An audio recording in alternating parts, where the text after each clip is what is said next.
Bonjour, je m'appelle Laurent Noël, je suis éducateur spécialisé dans une maison d'enfants. Ça fait bientôt 17 ans que je suis éducateur spécialisé et bientôt 15 ans que je travaille à l'ANRAS, puisque l'ANRAS a racheté ma petite association il y a de cela 2009, 12 ans. Donc je suis là aujourd'hui pour discuter avec vous de votre bulletin de salaire, peut-être en prenant pour exemple le mien. Donc comment est construit notre bulletin de salaire et surtout comment on doit lire notre bulletin de salaire. Alors le bulletin de salaire d'un éducateur ou de n'importe quel personnel qui travaille dans la convention collective 66, il est constitué d'un salaire indiciaire. Le salaire indiciaire, il est fonction de deux choses. Il est fonction de votre qualification initiale, pour le moment, on y viendra peut-être dans une autre vidéo, et de l'ancienneté. S'ajoute à cela une prime de suggestion. Donc nous avons notre salaire indiciaire, l'ancienneté, que multiplie un coefficient de départ, avec une grille qu'on retrouve facilement. Donc ce salaire indiciaire, donc le coefficient. Alors ce coefficient, effectivement, pour ce qui nous occupe, il est classé en deux catégories, avec suggestion d'internat et sans suggestion d'internat. Cette suggestion d'internat, je l'ai dit, je vais peut-être le redire, elle est coefficientée par une indemnité de suggestion spéciale. Le salaire indiciaire multiplié par l'indemnité, ça vous donne le salaire de base. Moi, j'ai une ancienneté de 17 ans, entre 17 et 20 ans, donc mon salaire indiciaire, c'est 665. À ça, l'indemnité de suggestion spéciale, vous le savez, dernièrement, nous avons été généreusement augmentés de quelques centièmes de points. Elle est aujourd'hui de 9,21%. Donc le salaire indiciaire multiplié par la valeur du point, aujourd'hui 3,80, ça donne mon salaire indiciaire de base de 2527 euros. Ce salaire de 2527 euros multiplié par l'indemnité de suggestion spéciale, qui est de 232,74 euros, me donne un salaire de base de 2759 euros. Je vous fais grâce et je vous ferai grâce des virgules, puisque ça va venir compliqué. Vous allez voir, il y a d'autres lignes. Par exemple, là, j'ai une absence sans solde. C'est une absence pudiquement intitulée sans solde, parce que l'employeur ne peut pas l'intituler autrement. C'est puisque, pour essayer de gagner davantage, j'ai fait grève. J'ai fait grève et ça m'a coûté 145,57 euros. J'ai fait grève d'ailleurs pour que mon salaire augmente. Ensuite, vous voyez, il y a une autre ligne, journée de solidarité. Alors, la journée de solidarité, vous le savez, elle est prise sur notre salaire. Alors, elle est prise de façon directe, ou on vous prend des jours de congé, et dans mon cas, elle a été prise sur des heures de récupération que l'employeur me devait. Donc, on m'a enlevé 7 heures. Ensuite, il y a des absences pour congés trimestriels, parce qu'effectivement, quand je ne travaille pas, quand j'ai droit encore à des congés trimestriels, mais ils me sont décomptés. Alors, une première ligne, ils me sont décomptés de mon bulletin de salaire, et dans une seconde ligne, vous l'avez en dessous, indemnité compensatrice de CT, ça m'est remis. Est-ce qu'effectivement, les congés, pour le moment, ils sont payés. Donc, moins 811, plus 811, vous voyez que ça revient à zéro. Alors, ensuite, effectivement, il y a deux façons de calculer les congés, mais peut-être qu'on y viendra la prochaine fois, puisque, bon, il y a quand même quelque chose à savoir là-dessus. Donc, je reprends. Mon salaire indiciaire, 665, multiplié par la valeur du point, 3,80. Ça me donne un salaire indiciaire brut de 2527 euros. S'ajoute à ça une indemnité de suggestion spéciale, 9,21%, 232,74. Avec ça, mon salaire de base est calculé, 2759,74.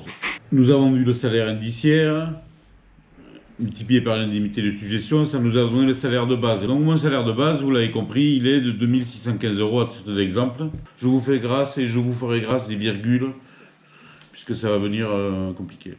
Effectivement, mon salaire de base, il est de 2615 euros, et pourtant mon salaire net à payer, il est de 1992 euros. Que s'est-il passé et pourquoi? Et pourquoi? Parce que mon salaire de base, effectivement, c'est un salaire qu'on appelle aussi salaire brut. Donc mon salaire brut, effectivement, il sert d'assise à différentes cotisations qui viennent alimenter différentes caisses. Quelles caisses? La sécurité sociale. D'ailleurs, je vous conseille l'excellent film La Sociale, à regarder sans modération. On était des travailleurs, donc la sécurité sociale, c'était pour nous. Alors on savait ce qu'on voulait, pour notre bien-être. Ça, on le savait, ça. Tout à coup, les corps se sont relevés. Tout à coup, on avait le droit de vivre. Parce que la sécurité sociale, ça n'est rien que le droit de vivre. Donc ce que je vais vous expliquer, c'est une histoire de la France. Quand on fait croire aux gens qu'on ne peut pas augmenter les budgets de la sécurité sociale, c'est une question de choix politique, c'est une question d'engagement. Ce salaire brut va me permettre de cotiser à ces différentes caisses. La sécurité sociale, la caisse d'accident de travail, la caisse de retraite, la caisse d'allocation familiale et la caisse d'assurance chômage qu'on appelle aujourd'hui l'UNEDIC. Donc ce salaire brut, 2615 €, le montant des cotisations 623 €, mon net à payer avant impôt sur le revenu 1992 €, nous voici arrivés au salaire net. Petite ligne très intéressante, petite ligne obligatoire dans tous les bulletins de salaire, ou en dessous, dont évolution de la rémunération liée à la suppression des cotisations salariales, chômage et maladie, 37,76 €. On peut donc dire que, grâce au gouvernement, je gagne 37,76 € de plus. Mais ces cotisations, évidemment, ne vont donc plus rentrer dans les caisses de chômage et d'assurance maladie. Comment vont être financées ces fameuses caisses d'assurance chômage et maladie? C'est un petit peu quand même scier la branche sur laquelle on est assis. Je ne peux m'empêcher de faire le lien. Effectivement, vous le savez, aujourd'hui, il y a une réforme de la caisse d'assurance chômage. Vous savez qu'aujourd'hui, nos camarades qui sont aujourd'hui au chômage ont toujours de moins en moins de droits, ont toujours de moins en moins de revenus.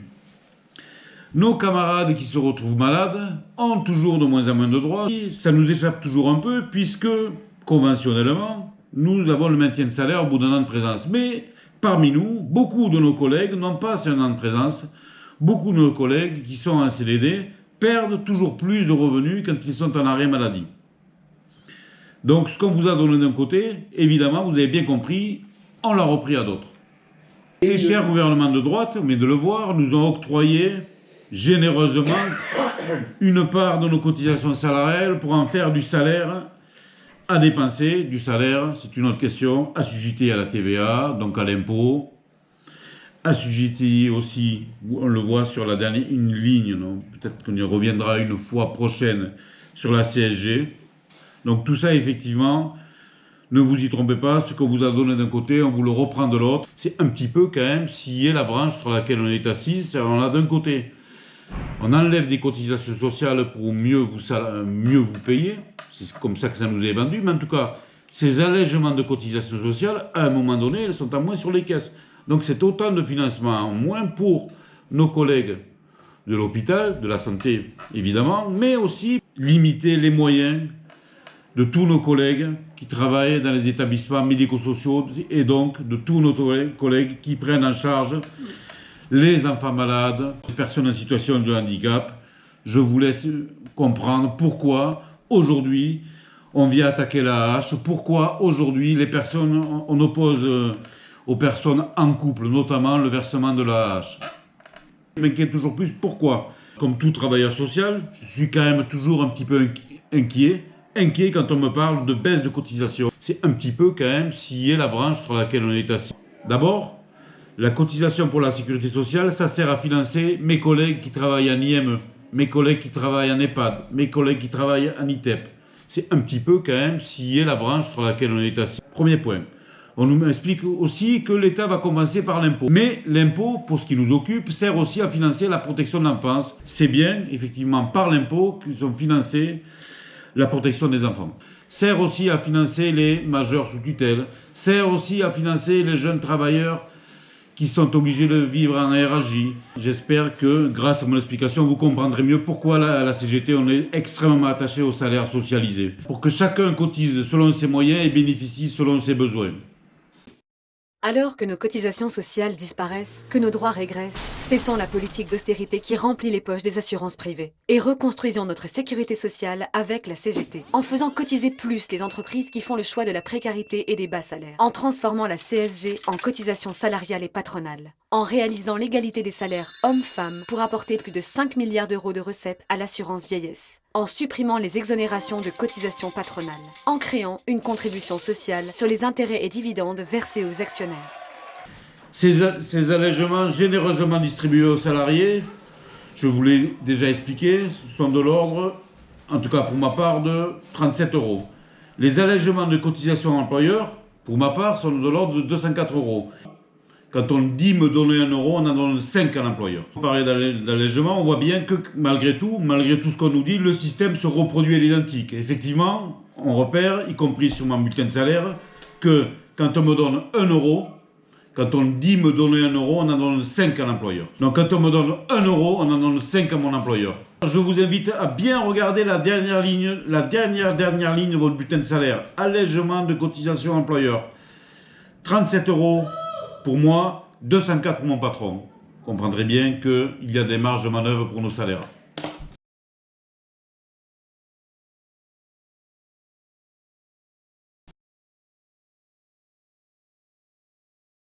Alors, la première suggestion, il ne faut pas penser qu'elle est liée à une suggestion particulière, elle est liée simplement à un fait ancien. À un moment donné de notre histoire, notre salaire était bas, trop bas déjà, et les négociateurs à l'époque avaient trouvé cette solution et donc avaient rehaussé notre salaire de 8% à peu près. Oui, c'était ça, 8% à peu près de notre salaire avait été rehaussé de cette façon-là.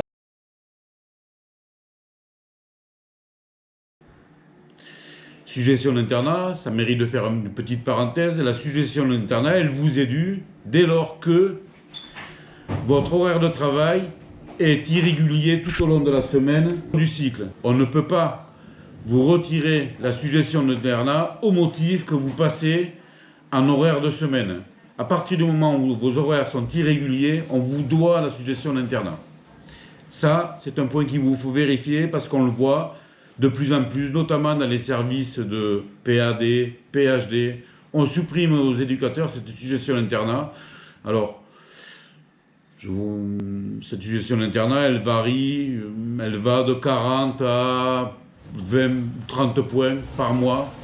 Ça varie en fonction des indices.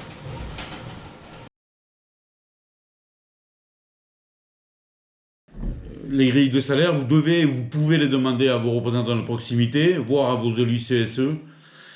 Votre employeur se doit de mettre à votre disposition un exemplaire de la convention collective que vous pouvez consulter facilement au secrétariat, mais les représentants de proximité ou les élus en général ont aussi à leur disposition une convention collective.